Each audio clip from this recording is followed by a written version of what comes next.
How to paste isometric objects and paint on your Procreate Pocket app.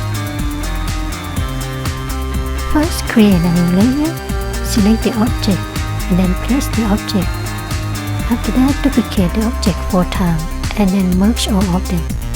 Then select the color. And next, you can drag and drop the color to the objects.